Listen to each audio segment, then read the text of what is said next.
അതെ, ആവേശത്തിൽ അഭിനയിച്ച ബിബിന്റെ അമ്മയല്ലേ? ഓക്കെ. അതെ അതെ അതെ അതെ അതെ അതെ. ചേച്ചിനെ നേരിൽ കണ്ടപ്പോൾ ഞങ്ങൾക്ക് വളരെ സന്തോഷമായി. എന്താണ് ചേച്ചി ഇപ്പോഴും തുണിസഞ്ചിയിൽ തന്നെയാണ് സാധനങ്ങൾ വാങ്ങിച്ചിട്ടുണ്ട് തന്നെ?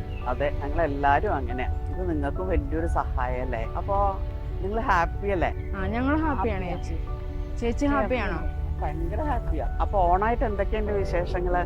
നല്ലതായിട്ട് പോകുന്നു. പക്ഷെ ജോലി ഭാരം ഇച്ചിരി കൂടുതലാണ്. അതെന്താ?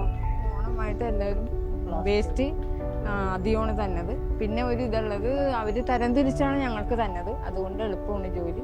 നമ്മുടെ ആഘോഷങ്ങളൊന്നും ആർക്കും ഒരു ബുദ്ധിമുട്ടും ഉണ്ടാക്കരുത്. നമുക്ക് ഈ ഓണം ഒരു കളറാക്കണം. സിന്തറ്റിക് പൂക്കൾ കംപ്ലീറ്റ് ആയിട്ട് ഒഴിവാക്കണം. ഒരു സാധനങ്ങളും പ്ലാസ്റ്റിക് ഉപയോഗിക്കാതിരിക്കുക. ഓണമൊക്കെ എല്ലാവർക്കും ഗംഭീരമാവട്ടെ. എല്ലാവർക്കും ഹാപ്പി ഹരിത ഓണം. ഞാൻ പൊക്കോട്ടെ. Thank you. കേട്ടില്ലേ, നമ്മുടെ ആഘോഷങ്ങൾക്ക് ഭംഗി കൂടുന്നത് നമ്മളുടെ കൂടെ ഉള്ളവർക്കും കൂടി സന്തോഷം പകരുമ്പോഴാണ്. പ്ലാസ്റ്റിക് ഒഴിവാക്കി മാലിന്യങ്ങൾ ശരിയായി വേർതിരിച്ച് നമുക്ക് അവരുടെ ജോലിയെ ബഹുമാനിക്കാം.